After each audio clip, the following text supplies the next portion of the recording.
Hello and welcome to Being Cosmick. If you are new here, welcome. If you're returning, welcome back. I'm so glad that each and every one of you are here. So today we are going to do a winter care spread. And so all of my readings are timeless messages. So if you're watching this and it's not winter, there still could be something here for you. So just keep that in mind. I got this new deck. It's Seasons of the Witch, the Yule Oracle. So we're going to dive into it. I already blessed it and all of that jazz, but I'm very excited to do a reading with it. It's got some really fun imagery, and it seems to hold some wintry magic. So let's see here. All right, Spirit, we're going to do the winter care spread. Taking a step aside. Spirit pass through. I need 4 cards. I don't know if this one wants to jump. Maybe.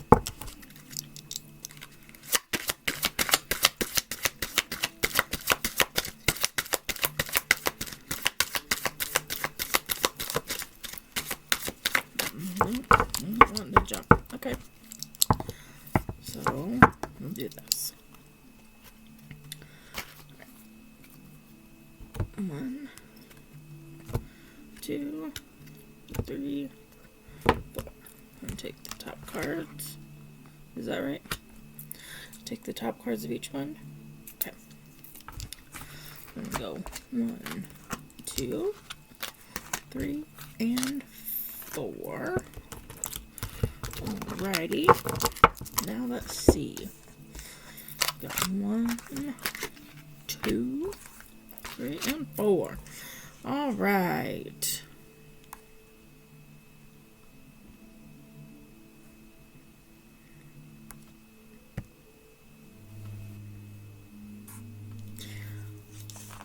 Alright, technical difficulties, but we are back. Okay, so I pulled the 4 cards, and we are going to read into it. Oh. 1, 2, 3, 4. Okay, there we go.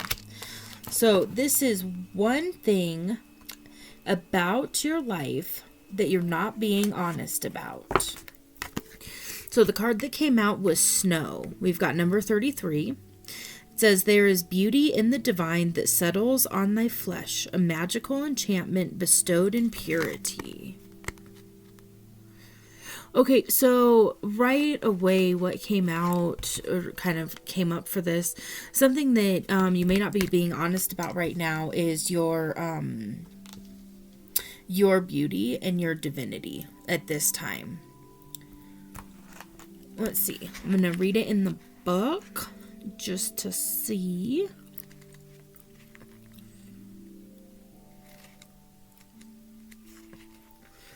Okay.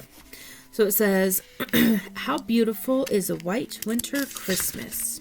It's as if the heavens cover the world in a blanket of purity and blessings. The air seems fresher. Everything looks brighter and cleaner. When snow falls, it feels like little drops of wisdom are falling from the cosmos. Each flurry offers a chance to connect with the divine for wisdom and guidance. Water has long been associated with access to the spiritual realms, and snow's healing properties are similar. But water can be overwhelming, chaotic, a massive force. Snow is soft, pure, and gently whispers, allowing its healing to settle lightly upon you, rather than being overwhelmed by an enormous flood. Snow is falling in your spread as a reminder to soften. There is no need to know everything at once, nor is there any reason to rush. Allow things to gently come to you over time. Operating from a place of force is when mistakes happen. Or worse, you can end up running over everything and everyone in your path, causing more obstacles, heartache, and disruptions. Snow reminds you that force breaks more than it creates. Be gentle as you move ahead and trust that all will be revealed in due time. Okay. So the next card is, how can I bring awareness and healing to this area? And the card that came out is the Yule log. So it's number 44. So we've got, a couple synchronicities going on. It says, insert me with a bleeding thought, a sacred creation birthed from thy. I am God, I am goddess, I am creation and the creator. So I'll show you the imagery. Okay. So this is how you can bring awareness and healing to this area.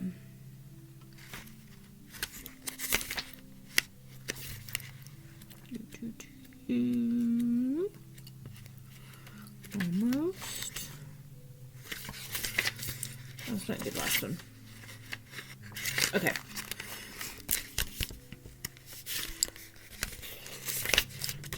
So it says, Yule logs are burned for 12 days and represent the rising sun and birth of a new sun god.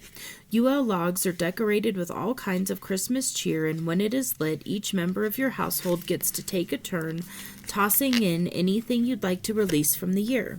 Each person gets to set an intention for what they hope to call into their lives.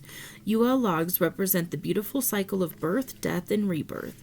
When we clear out the old, we make space for all of the beauty left to come. Creation is a harmonic blend of both destruction and building. Some things must be cleared and destroyed so you have room to welcome in something new. Channel the energy of the goddess by healing and letting go of anything holding you back. Then channel the power of the god by invoking action, courage, and determination. Both energies, male and female, are required to be successful in your dreams, goals, and manifestations. Yule log reminds you that what you wish for will take more than one approach. Okay. So maybe by continuing to clear out some of the old belief systems, this can actually be physical items. I was picking that up as well. So maybe by releasing some items around your environment right now that are in your environment that are no longer serving you, that might be beneficial. Releasing limiting beliefs, those kinds of things. By doing that, you will get, you'll allow more of this divinity and this clarity in. Okay, so the next one is, what is the most important thing you need to know right now? And we've got telling stories. What words so tender can be spoken so bravely unless they are true from the truest of words? All right, and the number is 38, which breaks down to an 11. Okay, so telling stories. Let's see what that one is about. All right. Let me see. So the most important thing for you to know right now, or that you need right now, is, it says, are you using words to encourage or to hurt? Do you speak of yourself and others with kindness and compassion, or are the stories you tell full of low vibrational emotions like anger, jealousy, and sadness? Your words control more than you think. A compliment can change someone's day. An affirmation can remind you of a commitment you've made to yourself to change an outdated belief. And of course, there are the stories you tell about yourself. The words you say internally are even more important than the words you say out loud. This card guides you to speak to yourself with only self-love and self-worth. Okay. So maybe the part of what you can clean out is, like with this Yule log, is negative self-talk. And so this might just be a call to I don't want to say, like, how do I want to word that, Spirit? Be kinder to yourself when you're speaking to yourself, and acknowledge how far you've come along this journey, and remind yourself that you've done the best you can do, basically. and we're ever evolving, we're ever changing. And so, it's that like, oops, you fell down, pick yourself up, dust yourself off, get back up again, and no harm, no foul. Like it's a-okay, just keep going. And then, be your own best cheerleader. Okay, so the last one is, how can I be more compassionate with myself? And the card that came out is family. And it's the number 12, which breaks down to a 3. And it says, thy love is present in the presence of thee, a comforting veil that warms the heart and hugs the soul. So there's the family card. And, okay.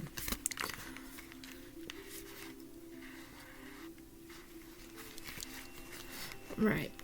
So it says, there's nothing like coming home for the holidays. Your immediate family are the ones you've known since birth and have been with you through the boo-boos, graduations, birthdays, and celebrations. They've been there through good times and the bad. Sometimes coming home to the people who know you well is all you need to chase away the blues of life. There's also the family you choose, the ones who, despite a lack of blood relation, have accepted you as one of their own, and you have done the same for them. True family will love you as you are and won't try to change you. The assortment of different personalities somehow fit together, and within this familiar space, traditions and values are born. This card guides you to honor your beliefs, traditions, and heritage. Now is not the time to improvise, change things up, or try something new. This card advises you to return to the basics and build a stronger foundation for yourself. That could mean returning to school or joining an organization with well-established roots. An organization with well-established rules and principles, or seeking out a mentor who knows the ins and outs of your goals. You can't break the rules until you know what the rules are. A period of study and observation will serve you well at this time. Okay, so you can be more compassionate with yourself by going back to basics at this time, in whatever that is. And maybe it's going back to the basics of how you know how to amp up the self-talk in a more positive way. Sometimes along this journey, something that I've noticed is, it's common to read like a self-help book, or to watch, a video and learn a new technique. And then you do that for a while and then it kind of phases out.